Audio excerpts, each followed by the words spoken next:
Okay, so today we're going to be doing a red tortoiseshell, which is also really nice in green. It looks really nice in green as well. And we'll be using scumble glaze, so the polyvine, but because these tend to be done in small amounts, you could also use Galleria gloss medium. Okay, it's a good one for doing this. It's quite sort of liquid, so it's quite nice to use. We'll be using black colorant, red colorant, water, a sea sponge. When you're doing tortoiseshell, try to find a sponge that is kind of frilly. Can you see how this is sort of frilly rather than rounded? So look at your sponges when you're buying them. Always use a sponge damp, okay?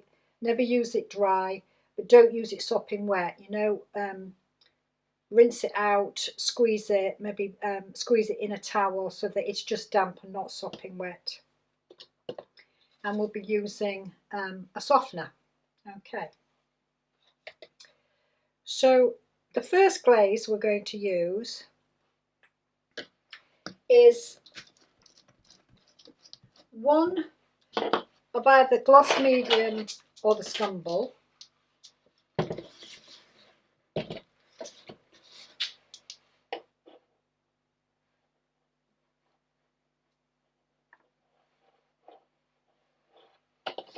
Okay.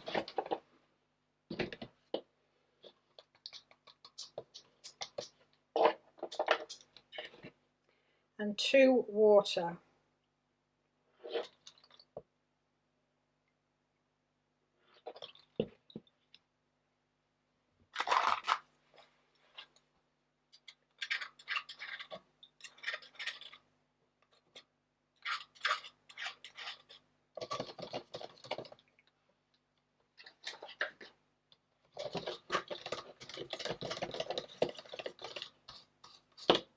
So it's quite a thin glaze. It's not like when we were doing other glazes.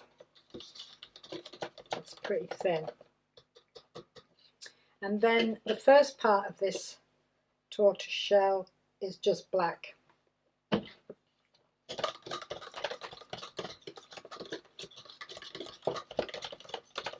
Okay.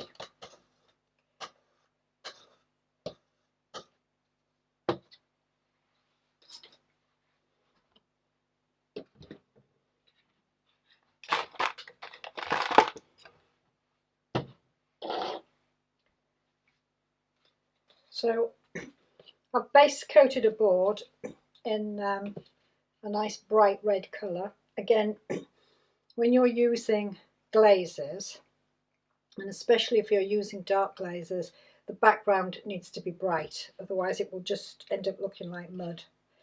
I've taped off the squares. Tortoiseshell comes in small pieces. You don't get huge pieces of tortoiseshell.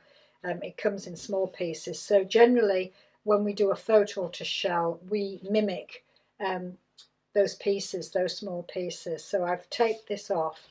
When you're doing a lot of this type of stuff, if you had like a really huge board or a piece of furniture that you were doing this to, I always advise people to just put a little bit of tape on the squares you're not glazing, okay? Because when there's a lot of it, it's really easy to glaze the wrong square, and of course then you take the tape off, you've got a nasty piece of red underneath. So it's always a good idea, whatever you're doing, if you tape squares or diamonds or anything like that, it's a little bit of tape on the bits that you're not glazing this time.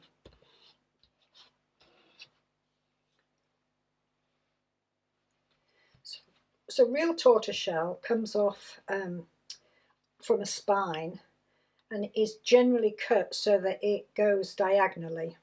So that's what we're going to do here. Keep things diagonally. It's the same with most of the faux that we do, the marbles and that kind of thing. You do them diagonally. So we're just going to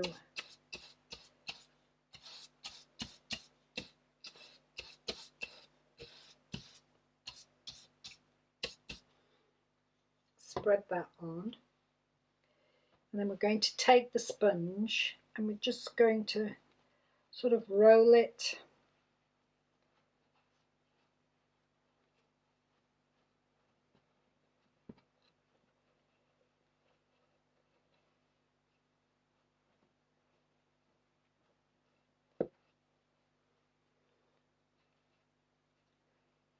always making sure we get right into the taped part of it. We don't worry if it goes on the other bits of the boards because we can wipe it off.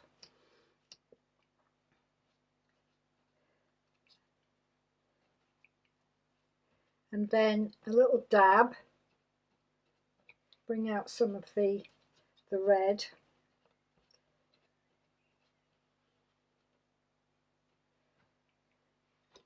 And as always, I've got a hair in it.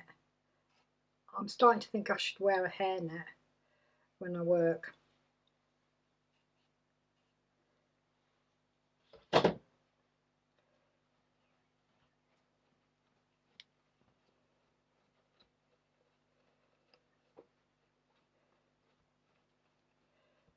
Okay, so that's the first part of it. We want it to be reasonably light. You don't want it to be too heavy at this stage.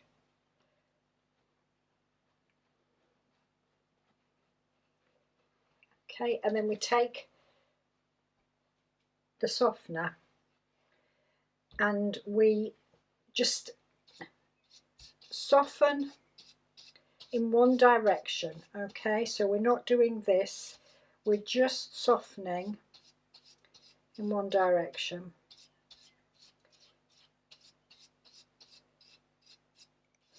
And then you can soften against the direction. And that's that. You can see how quickly it's drying, and that's because there's so much water in the glaze.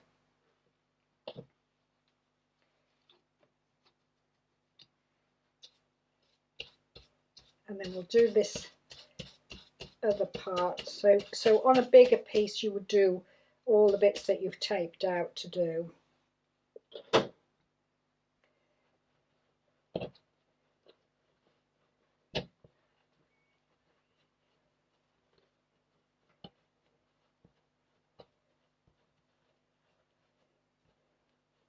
You might want to wear gloves. I'm terrible for not wearing gloves, but you might want to because it is messy.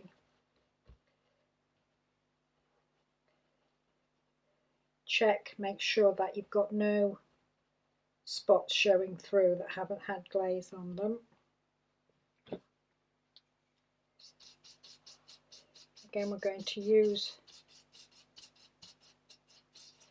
so this, you are barely touching the surface with the brush. This can take a little bit of practice. It's the very, very lightest touch possible.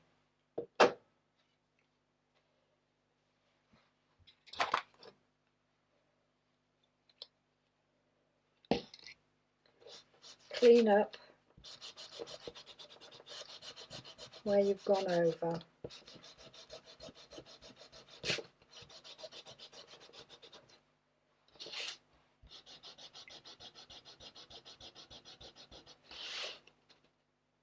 Okay, and we're just going to let that dry, and it doesn't take long because we're using so much water. It's a nice quick sort of finish. So now we're going to make the second glaze, okay, and we will use the gloss medium to do that, not for any particular reason, just so that you can see it used. So with this glaze,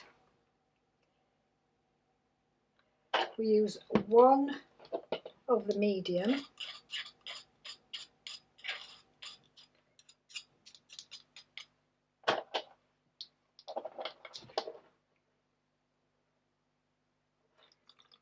and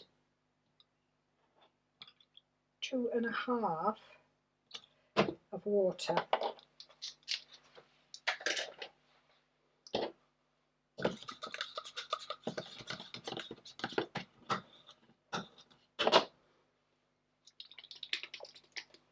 And then we're going to use some red colourant and some black colourant.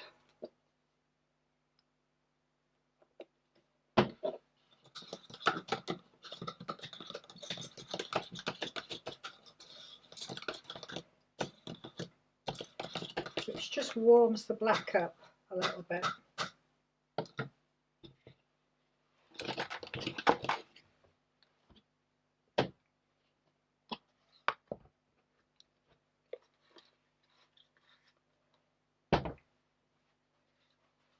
Okay, we get our sample back.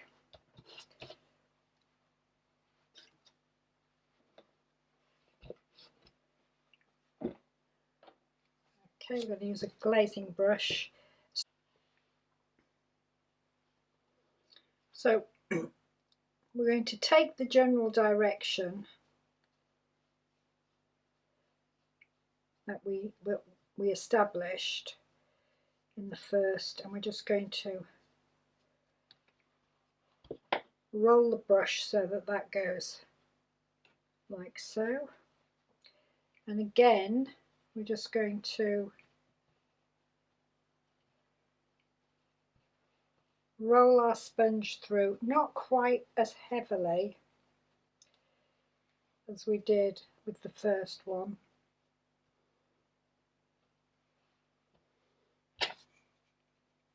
And then we're going to soften.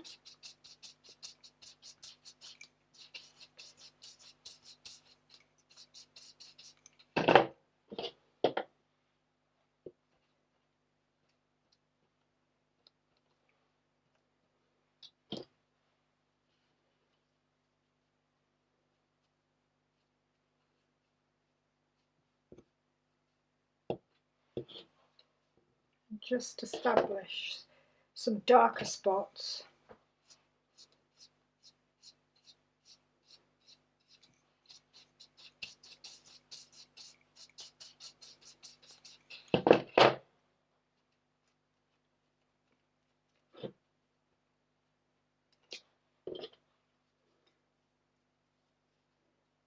Until you just feel happy with it.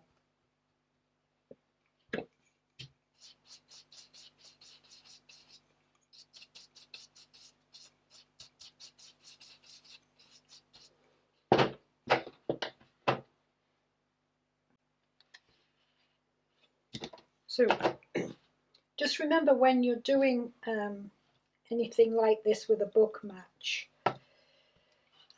that you want things to go the opposite direction. So this is going to go the opposite way, so that then this will go the opposite way and that will go the opposite way, so that they fit together nicely.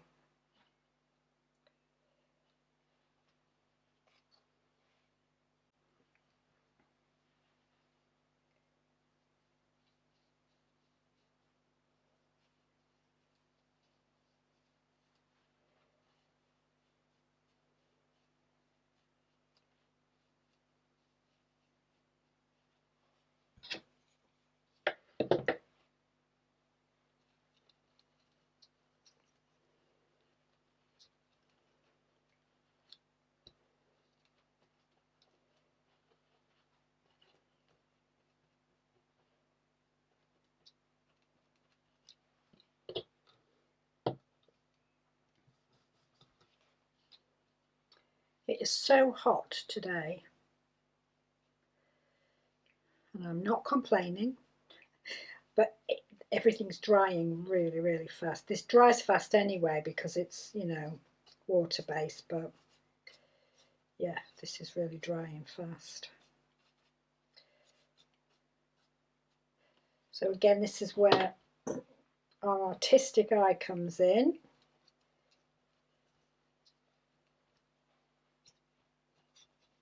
And we're just going to look at it and see if we like it.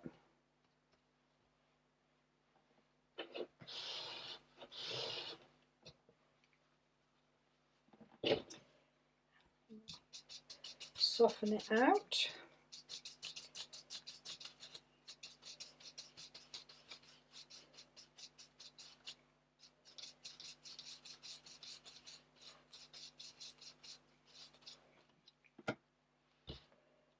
And then we wait for that to dry. Okay, so I took the tape off. I cleaned up the sections that I hadn't done because it was so hot. It had dried quite quickly, so I cleaned it up with a little bit of methylated spirits just to take off the hard line that we got with the tape. I've put some varnish on, and you'll find when you varnish it, it really brings out the depth and the colours, makes it brighter. If you have any problems with the mix of 2 lots of water to 1 lot of glaze, if you're finding that difficult to use, then reduce the water, and reduce the water till you find a mix that you're happy with. But don't do this with full glaze. It doesn't work very well. It needs to be really thin. So, but I know the 2 to 1 might be a little difficult when you first start. So just play with that, experiment until you find something that you can work with. Okay. And so that's the finished bit. It's a lovely, bright, vibrant kind of finish. Mostly and better used probably in small amounts, so that it's not overwhelming. Okay.